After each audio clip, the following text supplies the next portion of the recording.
Will Gaines, all things marketing and movement labs. Welcome. Thank you, man. Thanks for having me. So excited to be here. I am too, and congratulations on launching Mainnet a couple of days ago. Thank you so much, man. What a Yeah, ride. I've been waiting for it since the day I started, and it's here now. It's I crazy. believe it. I want to hear the whole entire journey, but I want to kind of start out with something a little bit esoteric, and um, we might get emotional. I'm just teasing. No, Oh, I was like, I'm no. down. You said in a previous podcast, and you said like a bunch of things in a previous podcast that you said it in passing, but I kind of want to come back to it.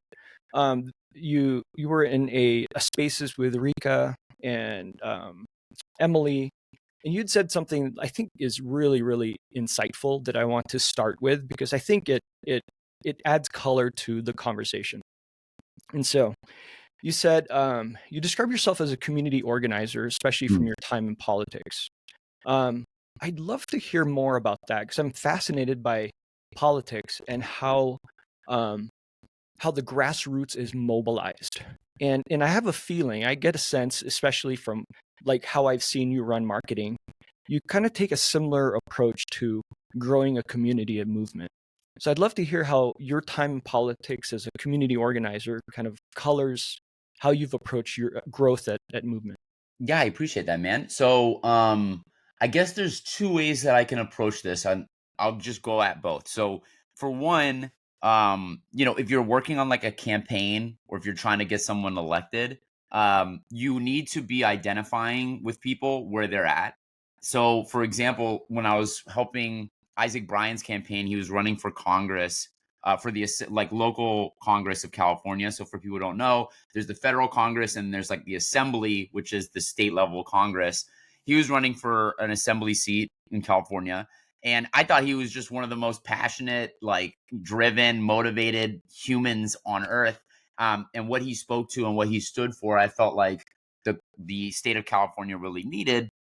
And so the best way that I could help him was I started doing like clubhouse rooms. I started hosting, speeches and kind of talks about what his legislative policy and angles were, and then going door to door and canvassing for him. So like meeting people where they're at, speaking to the situations and the issue areas that they have, and then inviting him into, our spaces on Clubhouse where we were predominantly talking about Web3 and, social empowerment, and letting him speak for himself and kind of give people the word that he believed, directly from his own mouth. So that's one way to I would approach it, right? Is like if you're trying to bring someone in, or if you're trying to, if even if it's like a crypto marketing company, or if it's a infrastructure company, is like you got to go to people and you got to meet them where they're at, and you got to address their concerns and show them that you're paying attention.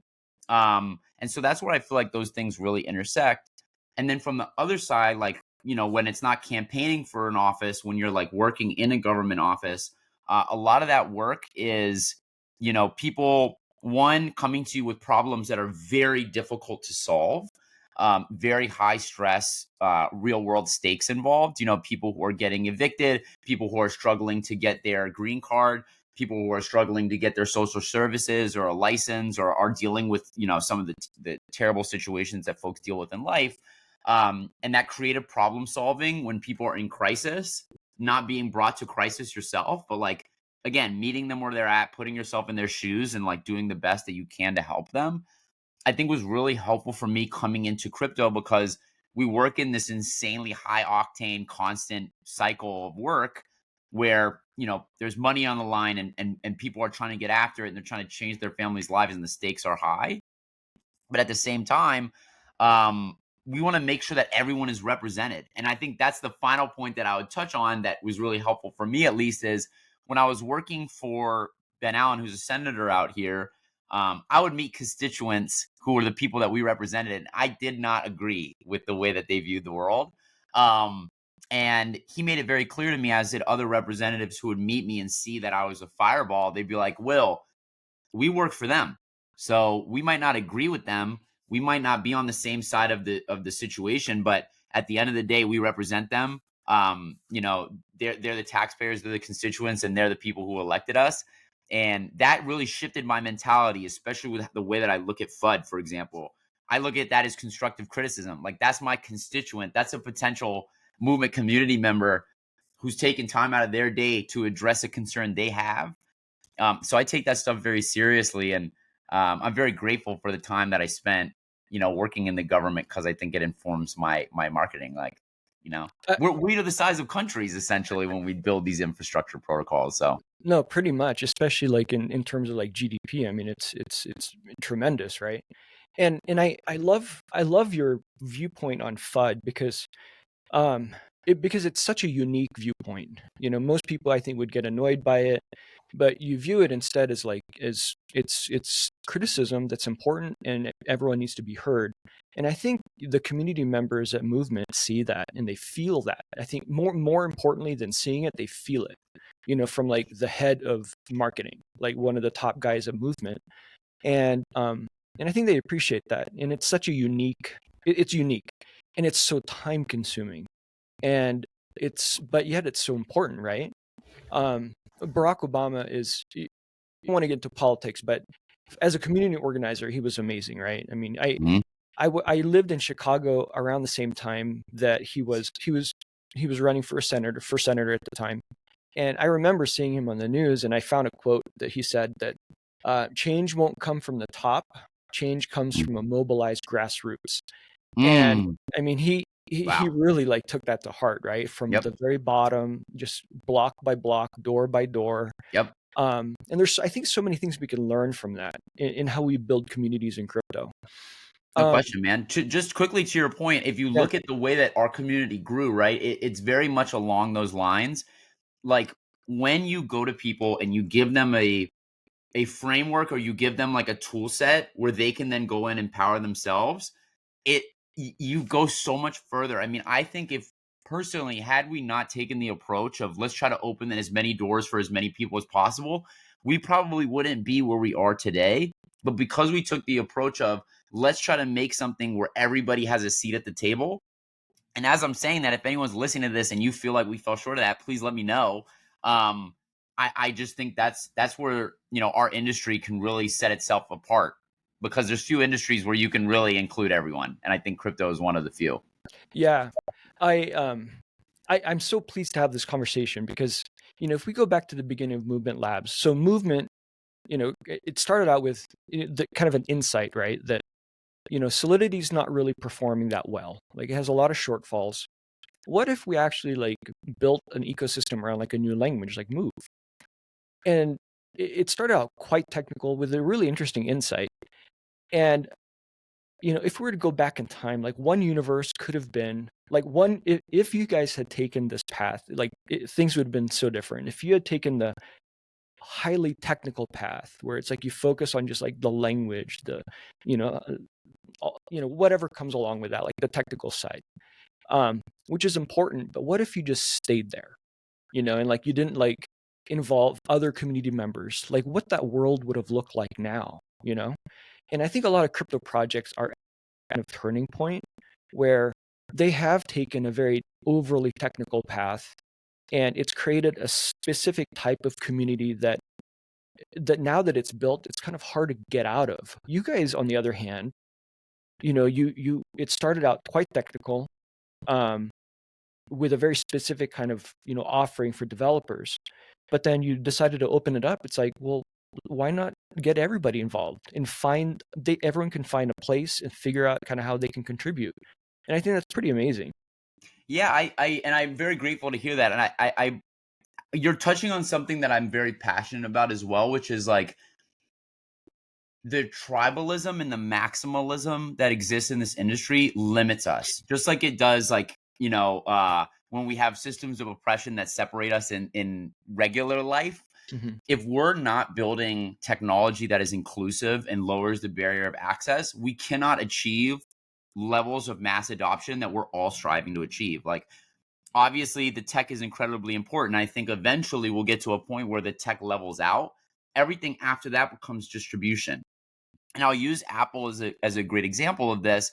Like, yes, the iPhone or the Android, they're incredibly efficient machines. But the reality is the reason that they're so mass adopted is because you can FaceTime your grandma on the other side of the world, or you can text your friend that you haven't seen in 15 years, or you can, play your favorite video game or use your favorite social media. The applications that exist on top of it, the ease of use, the user experience, those are the things that transcend.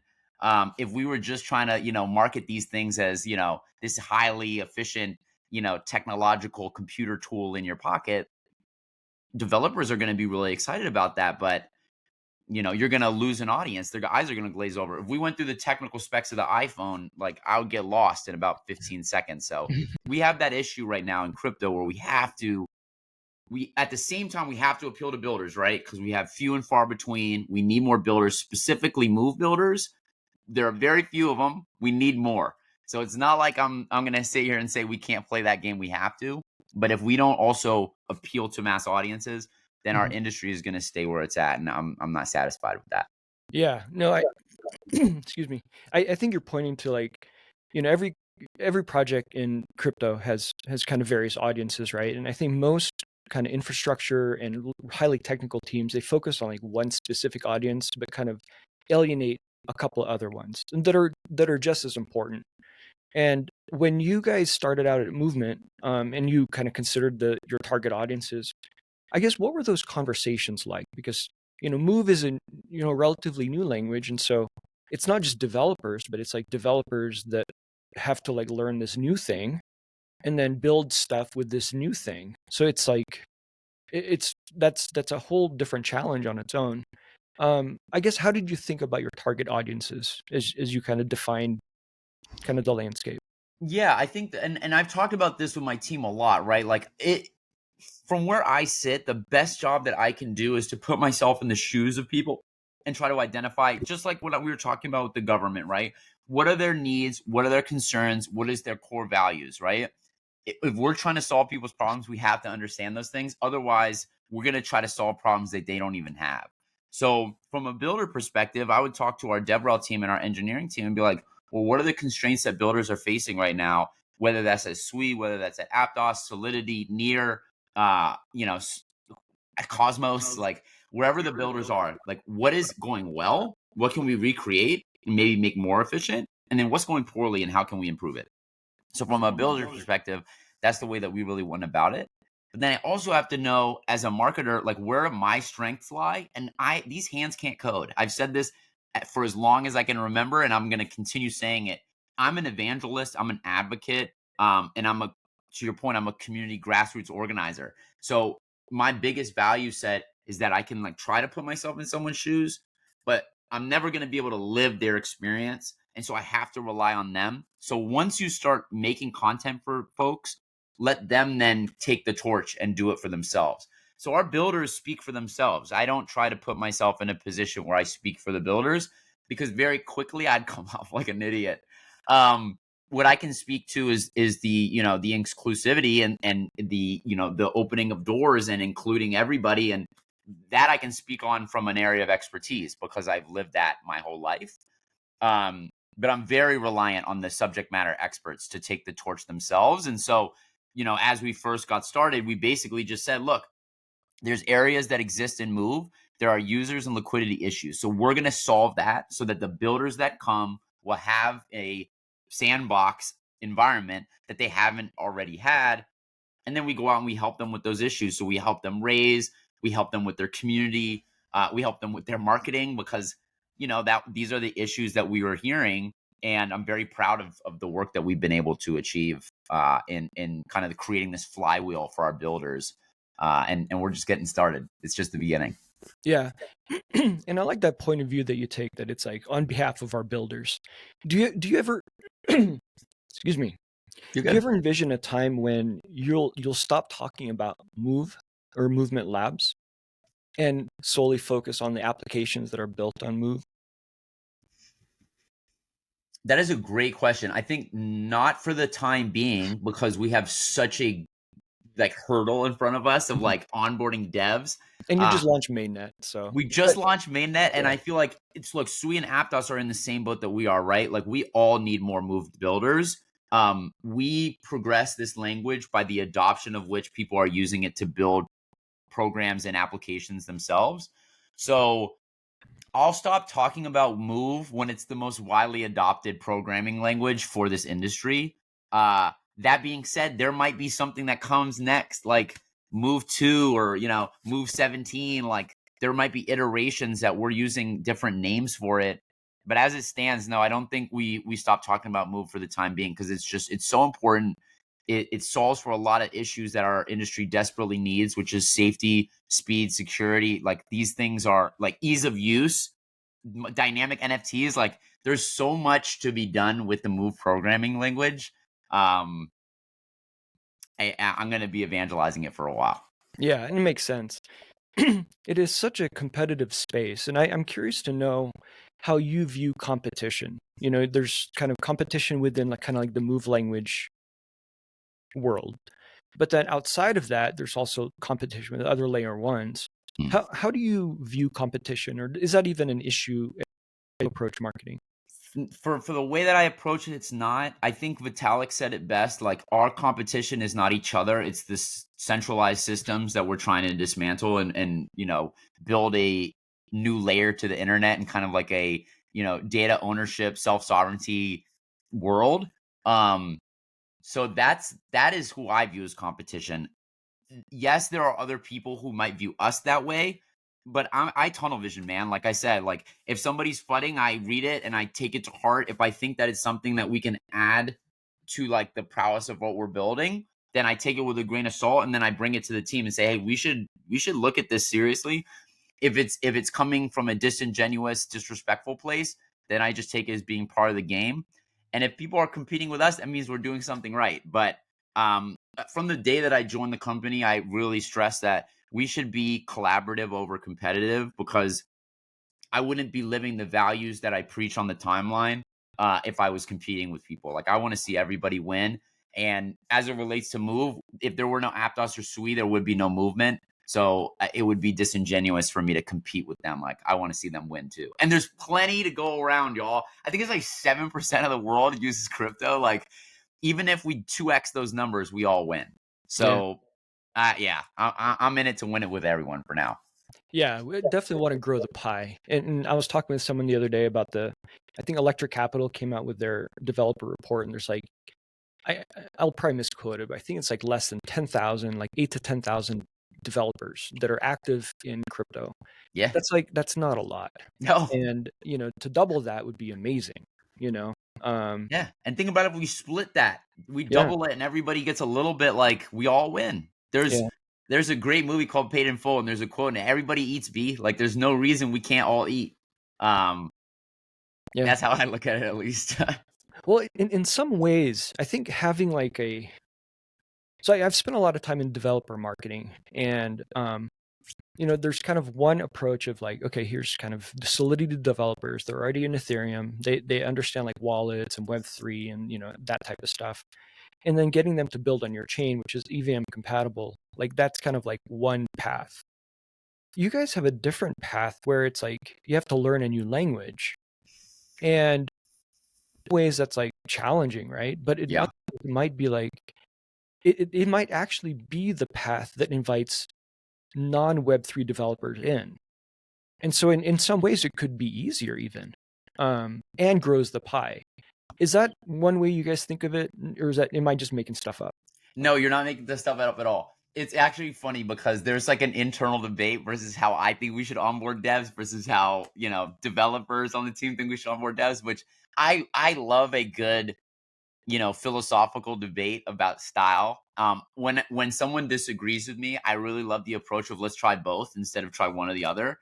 So I think for me, for example, my target audience is folks that haven't learned to do it yet, because if we can get them to learn Move first, it's going to be like that's their journey now. If they already have their feet planted in a type of coding environment, we should still try. I just think that the difficulty of converting someone is harder than just getting them to start there in the first place, especially because a young mind is more adaptable anyway. Mhm. But that being said, it's like we want the world. So our way of going about it is if you code in Solidity, Move is safer. So you're less likely to have a reentrancy attack. It's cheaper, it's faster. So give it a shot. If you're a Rust developer, it is not going to be that difficult because as I understand it, its roots are based in Rust, so it's not the most difficult conversion. So I think there's a lot of value add for people that do want to convert programming language. And then for the folks who don't, it's like, yo, God bless you and power to you. Like, keep building the way you're building. Hopefully, we'll full send in a way that'll convince you to take a look at Move in the future. Yeah. You guys were at ETH Denver recently. How does the approach of, I guess, how do you approach event marketing since there's kind of you get developers that are from Solidity or Ethereum, that's one path into the movement.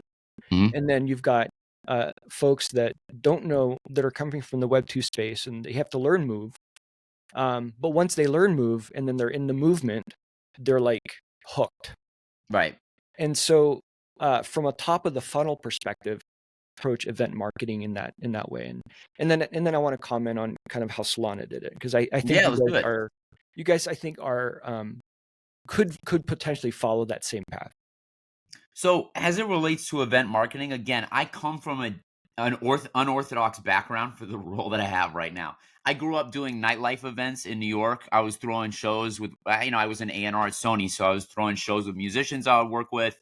We were doing like underground shows in Brooklyn. Some were at venues, some were at apartments. And so I kind of grew up in this like lifestyle events business of like creating a feeling, right? And like whenever we did events, I loved the look on people's faces when they left, and that was a memory formed. Like you would see, like, oh, they're not forgetting that night. That's the way that I approach our events. So they might not be the most developer centric, but I try to include a little bit for everybody, similar to the way that I approach like grassroots organizing overall, right? I want everyone who comes to our event to see themselves reflected. So I'll do demos for builders. I'll use our modular day as a great example, right? So I wanted a venue that adequately represented like the insanity of the technology and the industry that we work in. So I went with this amazing car museum. Shout out to the Forney Museum. So there's cars from all different decades, all different manufacturers, all these new cars, like just some of the coolest cars you've ever seen, motorcycles, helicopters, etc. Then we set up tables, so there's people doing demos, so you're getting to see a little bit about what's being built on Movement. I got plushies, merch, we got fun debates, we got serious debates, we got panels that are about like, what's it like being a marketer in the industry, what's some points of view that you can give to people who are trying to build. We have investors that are there so people can talk with the folks they're going to raise from, free food, free drinks.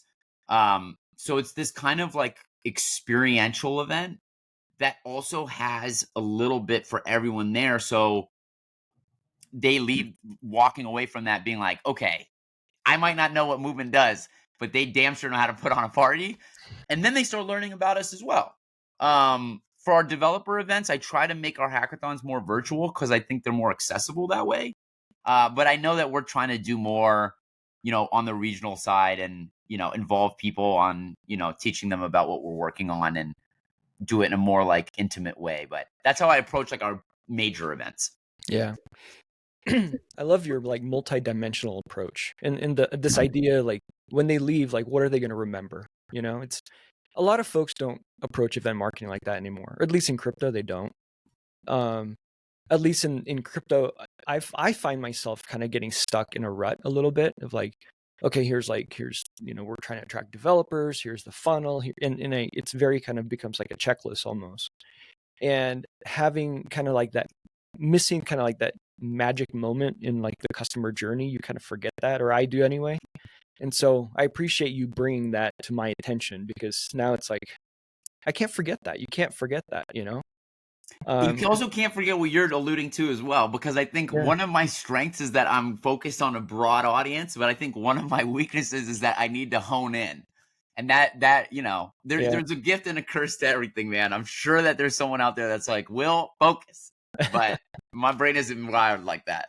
Well, I think a really good team are people like you, like think big, and then people that are like very tactical and like get things done, and like just putting them in the same room, and then some magic comes out of that. So, I want to go back to something you said in another podcast. You said it in passing, but it caught my ear, and I wanted to kind of um, go back to it a little bit. I wrote it down, so I want to read it. Cool. You said that when you were younger, you considered yourself an outsider and you had dealt with xenophobia. Mm. And so involving everybody is really important to you. Do you feel that, I mean, it shows in how you're approaching marketing now, like bringing everyone, like the tent is very wide, you bring everybody in. I guess how has that, if I could call it, how has that chip in your shoulder kind of like served you in your career? Well, I think, yeah, to your point, I think it has been a driving force in like every industry that I've worked in, right? Like the music industry, TV and film industry, government, and crypto. I've tried to imbue everything that I do with this idea of like, treat others the way you'd want to be treated. Because I was treated poorly, I think I had that ingrained in me from a young age of like, this is gonna sound so egotistical, but please, guys, don't think I'm like an egomaniac. They say the difference between a hero and a villain is that they have the same origin story. The villain was hurt by the world and decides to hurt the world back. The hero was hurt by the world and decides to never let anyone be hurt that way again. I'm not alluding to the fact that I'm some hero person. I think that's the way I approach it, is like I try to live my life the best way that I can, and the way that I was treated in the past, I don't want other people to be treated that way. And I feel like there's a deeper meaning to being on earth than like earning a paycheck. So if that's my reason for being, is that I'm going to like create businesses that treat people well, then that's a reason to be, you know? That's my hero's journey for the people who, read philosophy and sociological higher like archetypes. That's what I'm trying to do with my life. I love it. No, I love it. I mean, we fail to kind of acknowledge like our upbringing and how it affects kind of what we do and how we think. And I like to bring that up in conversations because some of us use it as fuel, and you clearly have used it as fuel to open up lots of doors and opportunities for yourself. And that's huge. And I want to acknowledge that and Okay. and tell you that's like amazing what you've done. Appreciate that. And you've let that kind of grow in you, build in you, and now you're opening opportunities for others. Um, you brought up storytelling, and storytelling is such an important aspect in marketing, and in a highly technical product, like Move, like telling play a part in how you market it. Yeah, I think it folds back into this, right? Like when I first got into this industry, the things that appealed to me most was that Ethereum was providing creators a way of going direct to consumer. I got involved around the time of like the CryptoKitties launch, so I saw this opportunity where I was like, wow, like creators can go on chain and go directly to their consumer. They can cut out middlemen. And on the same time, I saw Stellar Lumen and Ripple going after kind of like the Western Unions of the world and like making P2P transfers a fraction of a cost so that, for example, migrant families could move money back home without getting, taken advantage of by people like Western Union with these predatory fees. And so that is kind of the storytelling that got me enamored with this industry, was like, oh wow, like this is this could change the world. For Move, it's the same concept, right? Like we can't progress as an industry if we're having 1.5, 4 billion, $6 billion hacks every year, every month. Like we're just not going to get to the next level of the industry. But with Move, we can. Like things like ranch and seed tracks, excuse me, they're less likely to happen. The amount that like Stellar Lumen and Ripple were taking off from Western Union, Move takes that price even further down. The transaction costs are even lower than like Solana, for example. So like we're talking about competing with the credit card companies of the world. We're talking about competing with financial institutions and money movement. That is how we begin to change the world. And who knows where that goes? I know we're talking about like data ownership and privacy and governments adopting these things. What happens when the world becomes more transparent because we're operating on a decentralized ledger where all transactions are verifiable and witnessable by everyone? Like, that world is going to be really fucking cool. There are scary parts of a free market. It's a scammer's paradise right now, but that's why the story of Move is easy for me to tell, because it's exciting. If you start to think about what we could enable, it's fucking, the sky's the limit. I think that's the key right there. It's like what the thing enables. And I think Mhm. people forget that. Instead, they focus on like the features of the thing instead of like the benefits of the thing. I had a conversation with Uma from Succinct, and they have a highly technical product, right? It's a ZK prover, and so a lot of our conversation was around. I've spent a lot of time in ZK and lots of other projects, and what is really unique about them that I see also in Movement Labs is they make ZK relatable and very down to earth, Right. and that's actually really really hard to do Oh, with yeah. a technical product. Like it Oh, takes an yeah. incredible amount of skill to do that, um, because you could go really far to where you have no idea that there's like a product anymore, and now like people get lost in like the fantasy, right? And so drawing a balance between making it down to earth yet like there's like actual utility in the product is really a kind of a skill that you have to toe the line on.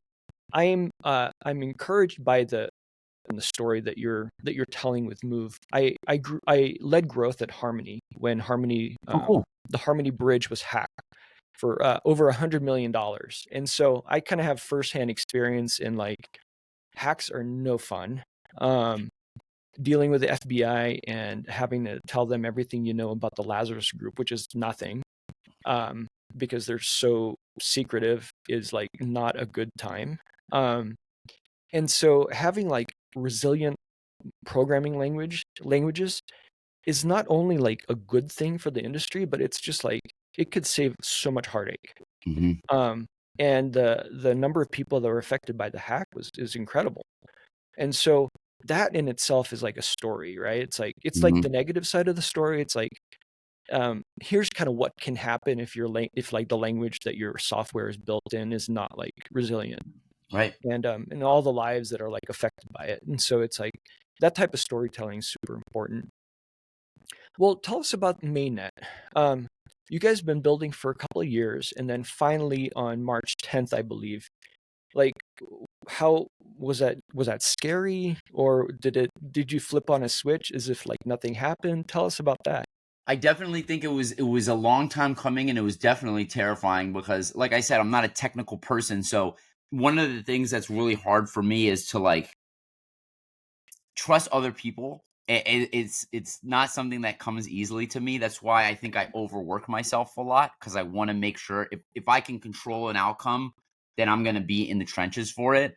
When it comes to building technology, this is my first rodeo, right? So I built brands before, I've worked community organizing before, I've worn a lot of different hats, but this is my first time going through like a technological like launch, and it was horrifying, because I have no control. I have to literally just put my life into the hands of another and be like, yo, like, I'm surrendering, Jesus, take the wheel, kind of thing. And I got to give a lot of kudos to the team, because they were, burdened with a lot of things that they weren't expecting on launch day, that they hammered down. They locked themselves in a room, and they were handling business.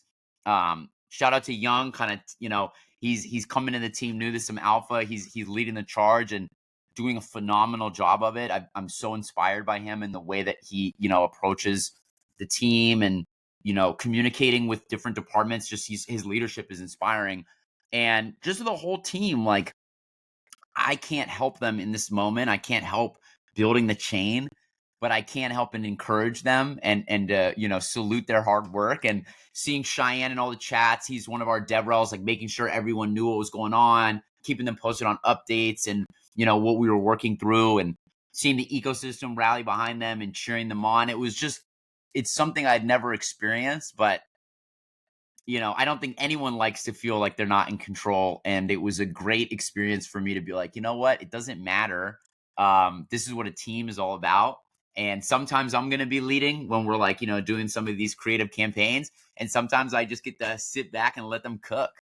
And this is, 2 years in the making. And we launched a chain. Like we're in the game now, That's we're awesome. not a fake chain anymore, guys. Like, people might have their thoughts about it, but we're live. So, it's amazing. And we got plans to continue to iterate and make it even more glorious as time goes on. So I'm really excited.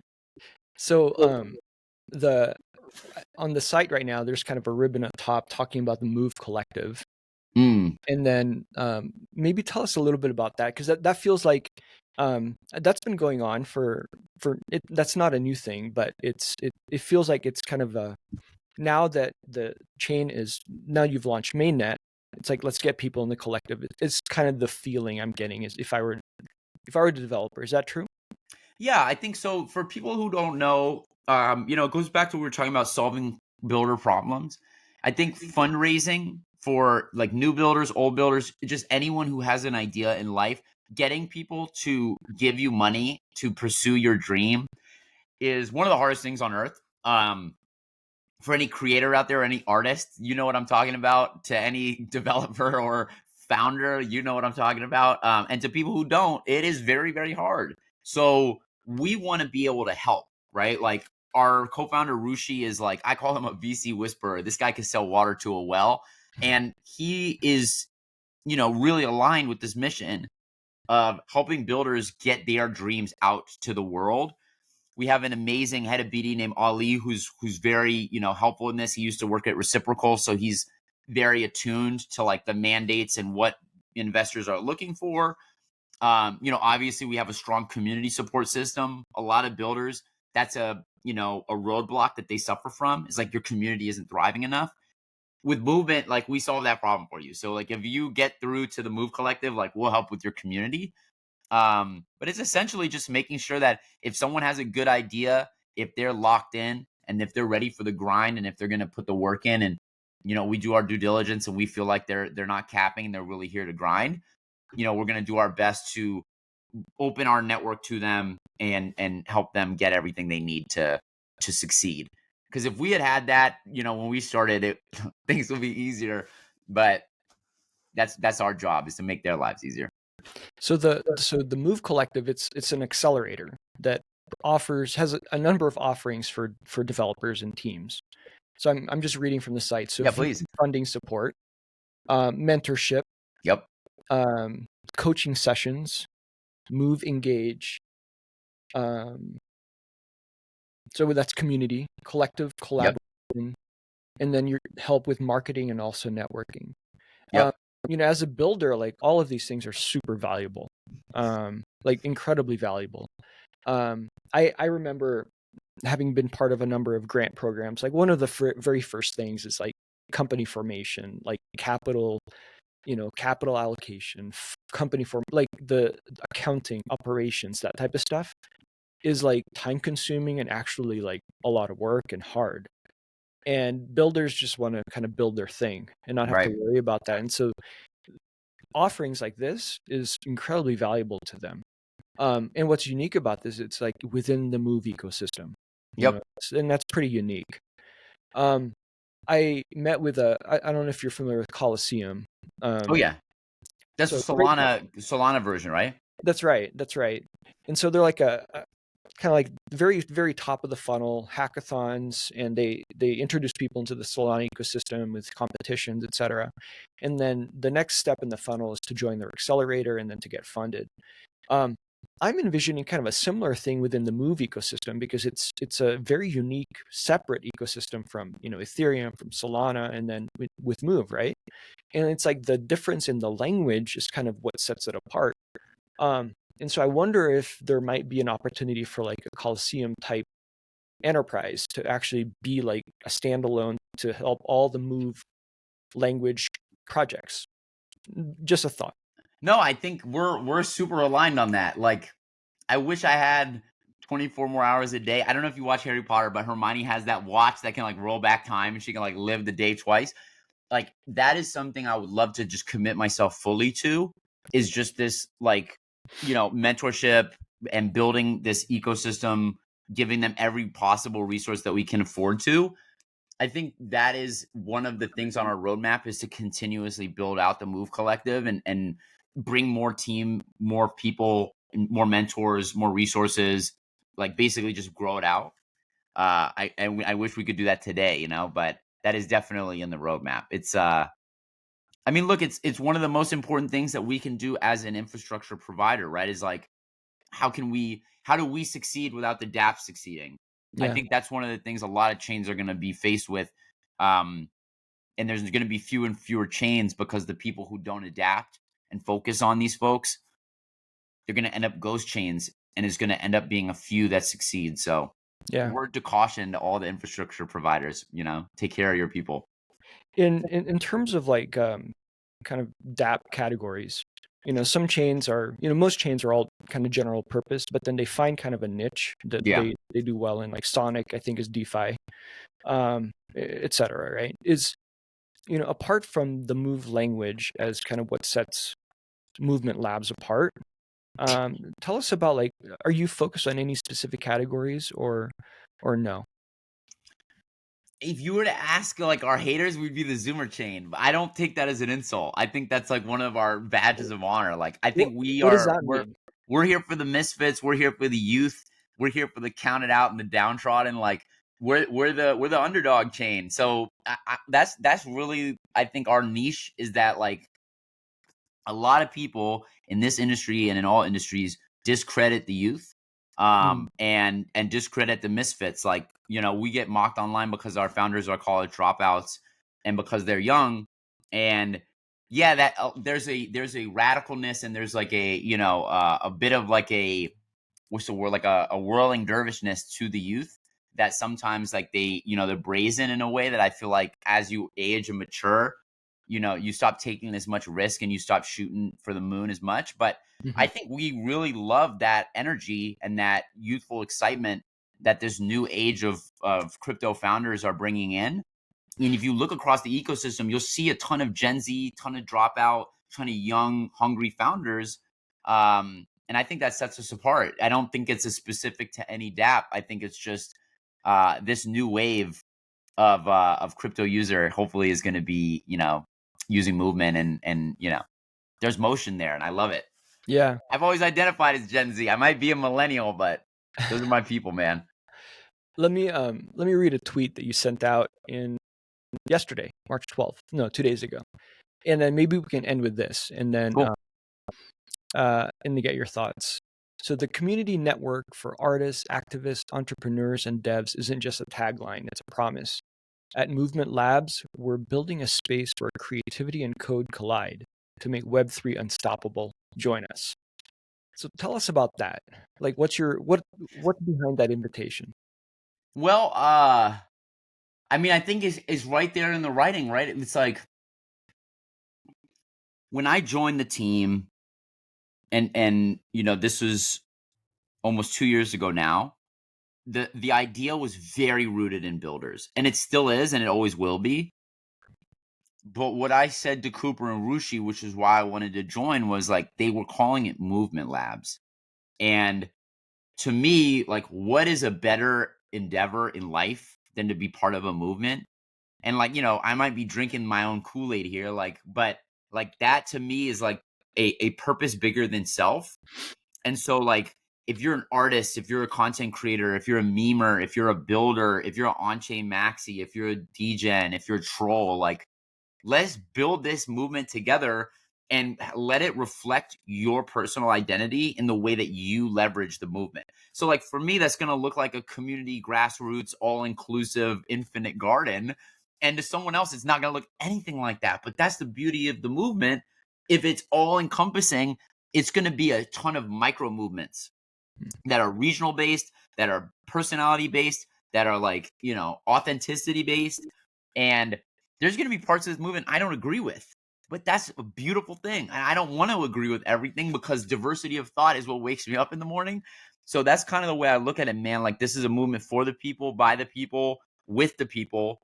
And look, it's imperfect. We're going to make mistakes. It's permissionless, so we're not going to be involved in every aspect of it.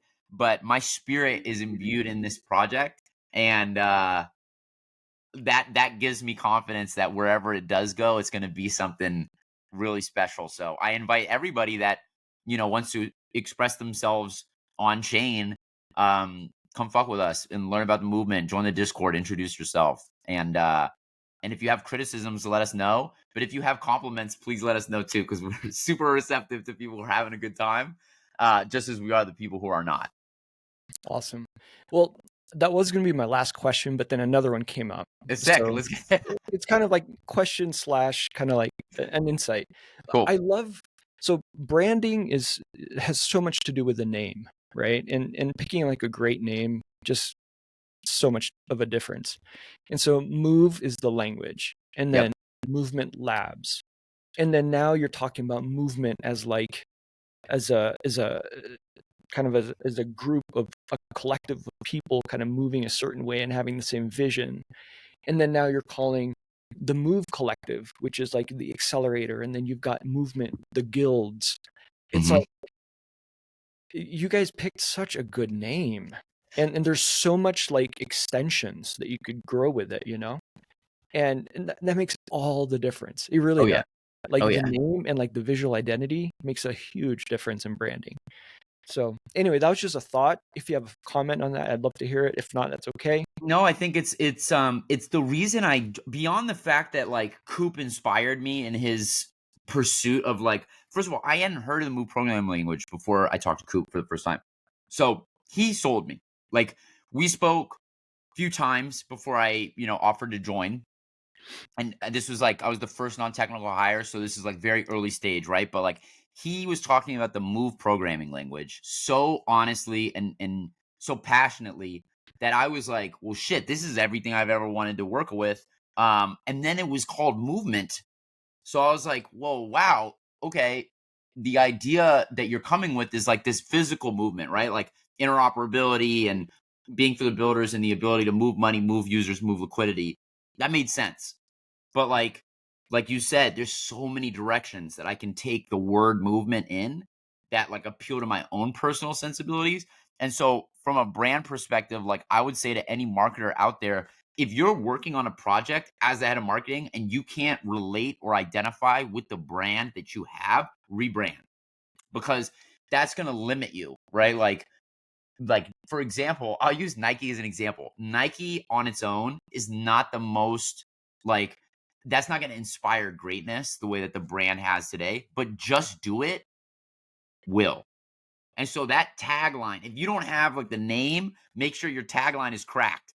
We don't even need a tagline because we're a movement. Like I can go so many different directions, but you got to have one or the other. There needs to be a call to action. There needs to be a deeper purpose. I mean, Apple had think different, be different. And you just there needs to be something that everyone can identify with, because otherwise like the narrative's going to get stale. This is my personal philosophy.